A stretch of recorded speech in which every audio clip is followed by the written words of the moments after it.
What's going on, everyone? Welcome back to another episode of On the Bump. And this week on the Bump, we have Michael Buice, who currently works for Better Baseball, but he also runs a little bit of a social media account.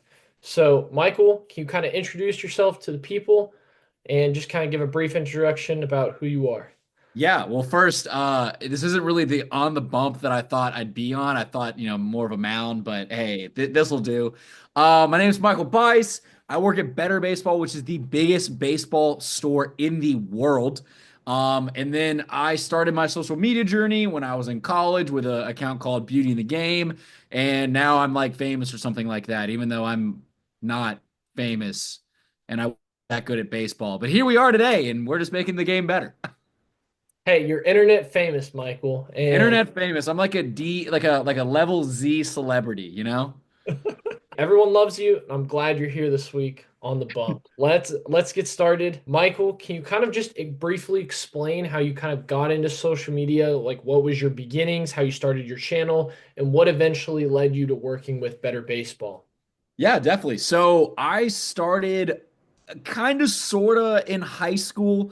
I made basically like a burner account or like a spam account on Instagram to like post my very bad highlights or to enter in giveaways. And I basically was just using it as that. And then freshman year of college, I had TJ, and it turned into me documenting my rehab and my comeback. And that's where I kind of fell in love with social media and like creating content. And that just progressed throughout all of college.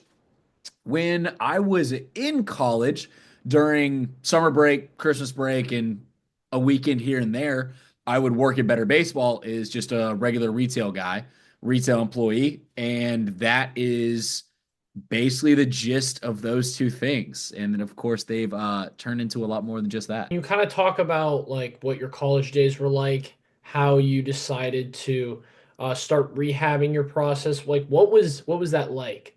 Yeah, so I was not overly recruited in high school. I played at East Cobb, prestigious. I mean, everyone knows where East Cobb is. I was always good. I was never like that, like total D1 prospect. I was always what we said, like D1 and a half, right? Like D2s loved me, D1s didn't want me. And so I ended up committing to Young Harris. Loved it there, had a great time. My senior year of high school, I actually tore my UCL, didn't completely realize what had happened. I had done it very end of spring season. So going into summer ball, I was playing with a torn UCL, made it a little bit worse. Finally decided, like, hey, look, I'm not going to play this last summer. I'm going to get healthy before I go to college. Went to college, played like one practice, and was like, I can't throw a ball. So I literally showed up to school like hurt. And then November rolls around and it was like, all right, you're having Tommy John surgery, dude. And so it was not fun walking into a school that, recruited you and gave you money and, you probably talked way too much smack to all the seniors and then you can't pick up a ball. I dropped a little bit of a bomb right there, right? Oh, that was unexpected right there. I was not expecting talking smack to the seniors and They being they baited me a little too hard and I fell for it and I had nothing to back it up. But I also couldn't really fail either because I had an injury. So who's the real winner? That's true. That's true. Well, I mean, obviously, the injury and all the challenges and the tribulations, they turned you into the man you are today. Yes. And can you kind of expand upon that like a little more? Like, how did Yeah. college, how did playing baseball, how did that ultimately kind of influence you into what you know now about baseball? Kind of like what your outlook is now. Yeah, for sure. So I had a rough career to say the least. Showed up Tommy John. Sophomore year was COVID year. So I made two appearances, one appearance, and season's gone. Junior year, I finally was what I thought was healthy. Went into the season. I was supposed to make my first ever college start when I got hit in the side of the face with a baseball. My buddy, who threw like literally 97 off the bump, was doing pull downs and smoked me in the side of the face. And I like almost died right there on the spot. And so junior year, gone. Fourth year, come back, high hopes. It's been borderline 4 years since I've actually played baseball, at least in my mind.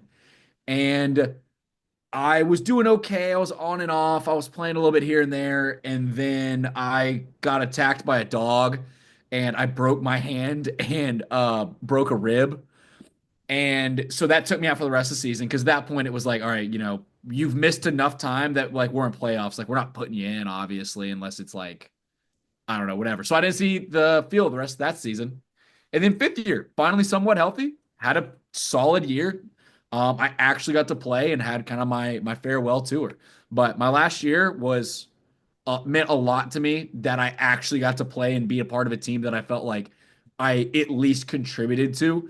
My fourth year, we won the conference tournament and went to a regional, and it was like the worst feeling getting a ring and not contributing at all. Like it was really weird. I was like, I'm literally in the dugout 24/7. I didn't deserve this. So in my freshman year, we got a ring as well, which I was a red shirt. So like I got two rings that I didn't earn in my book. Yeah, yeah, I know. I was a cheerleader. I did all the good stuff that, people have to do. But I was like, I don't want to get this for being a freaking cheerleader. Right. But still, though, two rings is more than what a Hey, I lot of got two people have. rings, baby. I got two rings, and they look great in my room. What did that kind of feel like? Your last year, you finally get back to playing baseball, and how did that feel? Like full circle moment. It was exactly what I needed. Those 4 years, I never actually came close to quitting, but it felt like it was always in my mind. If I was like, I'm a religious guy. I'm like, God, like, are you telling me to stop? Like, what's going on here? Like, I'm giving all this effort. I'm constantly getting shut down. And I really lost like the love of baseball with all of that. Like, no one wants to struggle that heavily, especially when a lot of it wasn't my fault. And to get that last year of like, this is why I play, this is what I worked for, and I got to leave the game of baseball with a positive attitude was like everything to me. And that led a lot into what I took to better baseball, which was just like, I want people to love baseball and not have a bad experience. Everyone's got that like one dad or one coach that like ruined the game for them, Yeah. and like I hate hearing that. So I want to combat those incidences as much as possible. So is that kind of how you came up with the name of Beauty in the Game? Or Actually, believe it or not, not at all. That's a great connection, but no. My favorite baseball movie is For Love of the Game, and I was literally at home one time, and it was on MLB Network on like repeat for the week, and I watched it like 3 times, and I was like, "This is the best movie ever," and I was like, "I want to name my account as a reference to this." So hopefully I don't get copyrighted or trademarked or sued, but like I totally just ripped that for the movie For Love of the Game, Beauty in the Game. I was like, it's close enough. wow, that's kind of crazy. I thought, there was this massive like jaw-dropping story, Yeah. fanfare, like these challenges, but I mean, Yeah, no, obviously, it was I made the name in yeah, I want to say in high school. Yeah, I think I made it in high school. Like I my account probably went through a few different name changes, but by the time I got to high school, I was like, yep, this is it. I'm stuck with it because once I got to college and people found my account, oh, that was a nightmare. I'd be walking to class and like the softball girls would be like, "Hey, beauty, what up, BITG?" And I was like, "Oh, it's stuck. There's no rebranding now." I'm hoping that you're gonna end this podcast saying I made you laugh more than any of the others. you definitely have so You're far. just like, I don't know how to respond to this guy's like I asked him a question and I can't follow up with it. So Michael was doing content. I mean, obviously, like you said, you talked about you wanted to post your TJ rehab and things like Yep. that. But how did that start to become like you knew that, okay, I wanted to keep doing content. I want to keep creating content, like just falling in love with the process and things like that. How did that kind of shape that perspective? That's a good question. I don't have a perfect answer for. I just enjoyed, I mean, it sounds so like egotistical. I loved being on camera. Like I loved having the spotlight. And I enjoyed like the editing. I enjoyed, you know, doing something with baseball outside of actually being at the field. And I also, this was when like social media was like really blowing up. Like this is when TikTok first came out. It was like my sophomore year of college. That's like when TikTok was like normal. And like I just started making those dumb skits that would be like off some horrible audio and they would go like borderline. Like I think my second video ever on TikTok got like 100,000 views. And it was just that like it got me. Like I was like, I want to do this. And this was also like mid me starting to collect gloves and like get into the weight room and like all these other things with baseball. I was like, I just want to consume everything, but I want an account to post on as well. So I wasn't just consuming, I wanted to create, even though I had no idea what I was doing. Well, I feel like with a lot of creators, that's how they kind of start. I mean, they don't really know what they're doing. They're kind of getting back. I mean, that's kind of how I started too. I don't really know what I'm doing here, Yeah, but like you said, you were like, I don't even know. This podcast was never the intention. right, like podcasting, glove reviews. I mean, I just want an outlet to show people this is my story. How like you talked about, like you wanted to show your TJ rehab, Yeah. right? And I wanted to show people that this is what D3 baseball is like. The bus breaks down all the time, getting delayed in the airport. We've got to Yeah. practice at a middle school gym. I mean, there are so many like different things and different nuances that happen. But like you said, you want to show everyone like this is Yeah. what my perspective, this is what my life has looked like. And so Yeah. I think that that's really cool, and I could definitely relate to that as well. Yeah. I think definitely our upbringings and beginnings on that are very similar. Yeah, and I mean, that's obviously shaped us into who we are today and what we're doing now with content, but now you're not playing anymore. Now you're at Better Baseball. Can you kind of talk about how you began at Better Baseball and kind of how that kind of came about? Yeah. So it's funny enough. I'll start from the beginning. The beginning. Better Baseball started in someone's basement where I used to shop as a kid. So when I was like 6, 7 years old, I'm going to this old man's basement and buying bats and gloves. And it was weird. Like he was like, okay, my basement's bats. That shed over there, that's catcher's gear. That shed over there is wood bats. And if you go into this corner of my house, there's gloves. And it was just like so beyond weird. But I was there for that. And my dad used to take me when I was a kid. The HOA finally had enough. They kicked him out. So we got a real store. And I mean, I was one of the first customers. I was there on weekends that I could be because they had baseball gear and it wasn't a Dick's Sporting Goods. And that just turned into me going there all the time. And I got to know the employees. And then Better Baseball was just progressing as a company. And when I was a kid, people would be like, "Yeah, what do you want to do when you grow up?" Like, yeah, I was like, "I want to own Better Baseball." Well, okay, maybe not realistic anymore, but I got close. I worked for him. So, Better Baseball, when I was in college, I just worked retail. I was there summers and Christmas, and I was, pretty involved and I had good relationships with everybody. And I was like, this place is awesome. It's going places. And I got plugged in during college, even though I had relationships with the whole team before I actually worked there, that which led to the job. And then I worked part time, and that got me a full time position. Oh wow. I mean that's a lot. Holy smokes. That's a lot to consume. Like literally was shopping in the owner's basement at 6 years old. Like that's how many people can say they work for the person that they shopped in their basement. It's kind of weird, honestly. It's a weird statement to say. I was the child in an old man's basement. It's not how a lot of stories should go. So obviously, you worked at Better Baseball during college and kind of summers and you get to know the people there. Was that to you, did that when you accepted the job of being at Better Baseball after college, did that kind of feel like something more than just a job? Did it feel like you were kind Absolutely. of joining like almost like a second family? Yes, absolutely. I mean, I had known those guys long enough, and also like Better Baseball is we're all ball players, so it felt like I was just joining a new team. It didn't necessarily feel like I was getting a job, and I care deeply about the business because I've seen it grow, and I was involved just enough to realize like how much the other guys had put on the line for it to get as far as it was. So like me coming on board was not a regular hire. It was like you are joining a team that has high expectations and we're not going to let you mess up what we've built.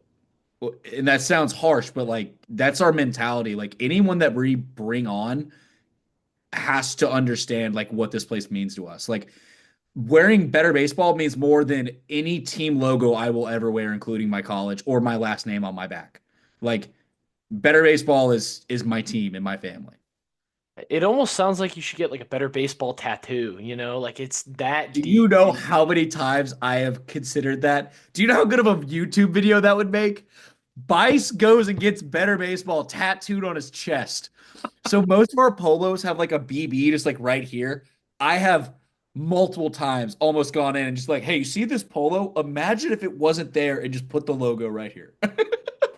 then you're always wearing the polo, Yeah, always. I I'm mean, always wearing the brand, always repping. Then again, I think my girlfriend, my family would actually kill me. They're like, you already work too much. I couldn't imagine if you were branded with your job. But if I you're would do it. Like I have that much faith in better baseball and me and my trajectory there. Like I would do it. If they came up to me and were like, Michael, we want you to get BB tattooed on you. I'd be like, okay, sure. Like, can you pay for it at least? now, Michael, we might have to put that's staying in here. That's staying in the video. Yes, okay. Now, if Sean sees that, he might actually come up to you and be like, "Hey, Michael, we're gonna pay you to get this tattoo." They're gonna have a team meeting. They're gonna put it on a big screen, and they're just gonna play that clip, and I'm gonna be like, uh-oh. It's all gonna be Sean's fault. Just blame it on Sean. Blame it on Sean. That's what I do most days. Nah, it's okay. We'll bring Sean's gonna come on here in a few weeks, so he'll So this will he'll make more sense to someone later.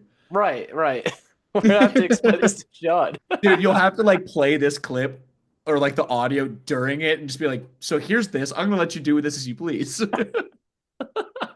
So, how did the idea of like Glove World? How did that come about? Like, how did you Dude, guys that's a start great question. Not with enough Glove people ask us that. So it went through a lot of different stages of changes and ideas. The overall idea was we wanted gloves to feel like the category they are. There, as much as gloves do matter in performance, it's different than a bat, right? It is an extension of your personality.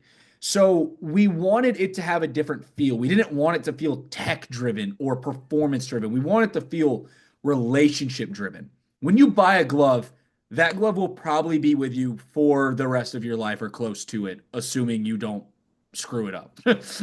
So we had this idea of like this like dim room, different music, different smells, like whiskey bar vibes, and it just kept going and going and going. And like in the current store, if anyone's ever there and you're looking at the wood bat wall, that was what actually was supposed to be the glove wall.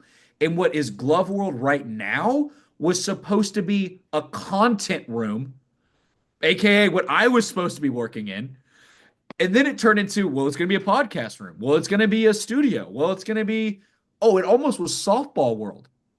And like literally last second, we switched up the designs. We switched up things. Like there's literally like plumbing and stuff in there that like there's supposed to be a toilet in like the middle of that room. Like that's how far deep we were into the creation of the new Better Baseball before that got switched. And it became the best thing we could have changed, which was 360 floor to ceiling gloves, perfect lighting. We also designed that room completely ourselves. Like everything in that room was us. The marble, the wood, the brick, the lighting, the exclusive wall, the logo, like everything was in-house. And the only other what's the word I'm looking for? The only other thing we referenced to build out that room was I wasn't even working there yet, I don't think. One of my bosses was in Vegas for something. Do you know the brand Culture Kings? Yeah, I've heard of them. I have like a hat from them. They do some really cool like apparel, hats, whatever. They have a store in Vegas. And apparently they have this like unreal hat section that's like 2 stories high. It's like 1,000 different types of hats. It's all color coordinated. And it's just like a wow moment. Like I don't even know if they sell any gloves off of it or gloves, hats. And my boss said he was standing there and he was like, it has to happen. So he came back and he printed off duplicate photos of one colored glove and he would lay it out in a row and he put it on a wall. And we came in one day and we're like, why is there 400 pictures taped to a wall? And he was like, this is going to be Glove World. And that's where like the monochrome glove idea came from of just like every single color, every single position. And then yeah, it shaped into Glove World and it became the most iconic thing in baseball retail. I think that's safe to say. Yeah, I was gonna say I've never heard of like any other company or any other place do something like Glove World. Like, so I've been, for instance, I've been to like Dick's, I've been to an Academy, I've been to a Monkey Sports. I Yeah. mean, they've all got like similar glove walls, right? But Yeah. nothing as beautiful and as unity and as ambiance as Glove Yes. World is. Yes. And so I feel like that in and of itself just makes it like a tourist destination for all the glove lovers, So right? people say that if they go to Georgia, there's 3 places, 4 places they go.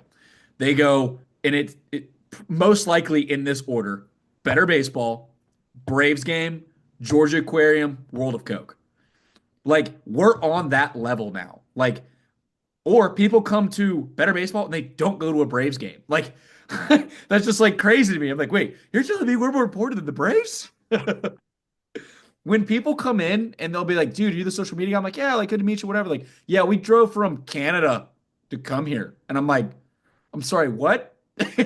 That's like a almost a daily occurrence. Like it has become somewhere that people will go cross country for. That's crazy, like how like just how far you guys have expanded, even going from like, some guy's house and basement. Yeah. And that was Like, literally 15 years ago, let's call it. Like that sounds like a long time, but like again, a basement to the biggest baseball store in the world with no outside funding. Yeah. yeah, that's pretty crazy. But didn't you guys had a smaller store, right? Before you had Yes. the place you're currently at now, right? Yes, exactly. So we call it 132 because that was the road name. So we had 132, which is what I call BB 1.0. That was what I grew up shopping at and what I grew up, well, I guess I could say grew up working at. And my first year full time was there. And then we moved directly across the street. Like it's not really a new location. Like it's side by side. So our old store is now a massive warehouse. So when we made the transition from the different stores, we literally closed early one day, pulled an all-nighter, and just physically took our trucks and drove every item to the new store and opened it the next morning and didn't say a word. So the first person that came in, pulled up to the old store, was like, why is the gate shut? Saw the new store, was like, oh, maybe the new store's open. Walked in and we're like, congrats, you're the first customer. They were like, oh, cool, thanks. Did they get any free gear? Yeah, like I went up to them and was like trying to make contact. Was like, hey, just like by the way, like, what were you coming in for today? Like, and he was like, oh, I gotta get my kid a pair of batting gloves. I'm like, well, hey, it's gonna be free. And he was like, cool. I was like, do you understand? You're the first person to ever walk in this building as a customer. Like, it meant a lot more to me than it did him. Oh my gosh.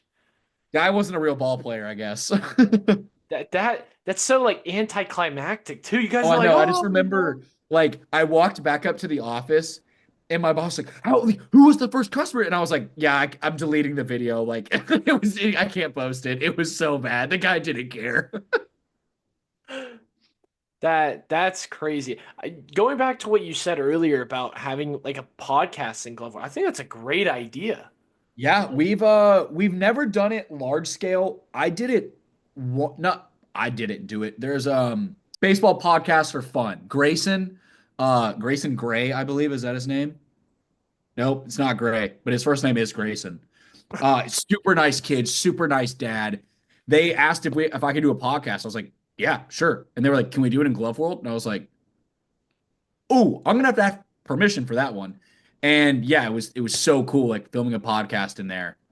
I don't know if it got any views, but it was a great podcast. Baseball podcasts are fun if everyone wants to look at it. So how did that come about? Did you guys have to close down the store or anything, or? I basically had to make them come in at like 6 a.m. because when I asked my boss, he was like, it cannot affect anything customer related. Like, you guys have to be done before open. I was like, okay. And he was more than fine, like coming in early. So we just got up early one day and filmed a podcast in there. It was great. That is incredible. That's really, really cool. But do you guys have any plans of having your own podcast? Um, Yes and no. We've toyed with the idea for a really long time. I'd say we've more shifted that idea into long form YouTube content, which is where we're Mm, kind of pushing right now. But I think one day we will absolutely have a podcast that will be trimmed into short form, long form, video cast, the whole 9 yards. I mean, we want BB Social to turn into like almost like a like a channel. Like, I want you to be like, instead of MLB Network, it's like, oh, go to Better Baseball channel. It's got something all the time. Now, here's an interesting idea. You guys should send some people to the Braves game and start putting that on television. So that's actually a great idea because we do have season tickets in the Chop House. So if you ever visit me at the right time, you and me can go watch a game and it'll be free. I'm putting that on my bucket list right there. Yes, yes. You, me, Sean, Cam, we got 4 seats, 4 people. The only bad thing is if there's a home run hit to us, all of us are going to fight for it because we can't actually catch it. And then we're going to be fighting for airtime. Like, look at my glove. Yeah, my boss has always said, like, if you catch a home run ball with like a Better Baseball exclusive glove, like you'll get $1,000. Like, done. Like, you get. I'm like, so every time I go to a game, I actually do bring a glove because it is in a section that you could catch a home run in, and I'm like, I want my glove in my hand anyways. So I'm like, dude, I might get $1,000. Does it have the Better Baseball logo on it? No, as long as like TV shows it enough that I can prove that it's a Better Baseball exclusive, I think we're good. That is actually really, really cool. So, It's never been done in all the years of season tickets. So so Austin Riley, if you're watching this, or yes. Ronald Acuna Jr., if you ever Yes. find this podcast, make sure that you hit a home run in this exact spot, please. Yeah, we're like 3 rows up, maybe 4 rows, chop house. We're a little bit off the line there. You can't miss us. We're the real ball players over there. You kind of briefly touched on this before, but what does the future of Better Baseball look like in terms of just kind of continuing to grow your business, growing your social media accounts? What ideally do you want Better Baseball to kind of look like? Because right now I feel like you guys are, obviously really, really big in the space, but what are your guys is obviously looking for? What's your like higher vision? Yeah, I mean, everything like vision is I don't want to say obvious, but like we want to have stores one day. Like we're one store right now. Like one day we want to have multiple stores. Who knows when that happens? The current store is a mess. We got to get that solved first. But we want to be a place that you can go to, and that's the goal. It's like everyone in the world knows Better Baseball, and I think the biggest step to get there is socials, which has been proven to affect our business, which is great. Like we're doing really good on socials. Like we connect with our players' hearts, and sales represent that, which is great. I mean, we are a business. We do have to make money. At the end of the day, cash is king, so. Something like that. So, Michael, is there anything else you'd like to say to the audience, to the viewers? Um, it was great having you on today. Is there anything else you would like to talk about or say? I feel like I gotta like drop a little bit of wisdom, right? I gotta like get a little soppy for a second. I'm not gonna tell you like, work the hardest you've ever worked. You never know when baseball is gonna like get taken from you. But I will say, I think everyone should play at the highest level that they can play and enjoy the game. I think everyone should try to play as long as they can to really understand baseball to the fullest extent. I think it's the most beautiful thing on this earth, not just sport, most beautiful thing. Sorry, my girlfriend. I know she's gonna kill me for that one, but baseball is the most beautiful thing on earth. I genuinely believe God gave it to us. Okay, Genesis 1:1 says in the big inning. Okay, big inning, beginning. God gave us baseball. Okay, so I just want people to understand the game enough to love it for the rest of their lives and pass it along. Whether you play or not, baseball isn't limiting to players. You can be a fan. That's okay. If you are right-handed and you throw 60 miles an hour, that's fine. Love baseball. It doesn't matter. I just want people to love baseball as much as I do. And that's a tall request and it's not for everyone. But like, man, if I can just get someone to get a glimpse of what I see every day, then I'd be a happy man. I'd be a happy man too if everyone could see the beauty of baseball, man. The beauty Honestly, of the game. beauty in the game. Mic drop. We're ending it on that note right End there. it, baby. Michael, thank you so much for coming on the podcast. This has been, I think, one of the more enjoyable podcasts I've had to film. So Some thank people are you gonna so think much. this guy does not need to be in baseball or this guy's a weirdo, but not many people enjoy life as much as I do. That honestly, no one can take away your happiness. So No, no one can. Unless well, you take away better baseball, then my happiness leaves. But well, thank you, Michael, for coming on the podcast today. If anyone is interested in checking out Better Baseball, I'll be putting the links in the description below. So go and check them out. Go and check out Michael on Instagram. You can check him out at Beauty in the Game, or also check out Better Baseball too. So yeah, go and check that's him the one out that really matters. on all Beauty in social the media game is like my platforms. alter ego. So, Once again, well, right thank you, back at you, man. Michael. Thank you so much. Thank you so much.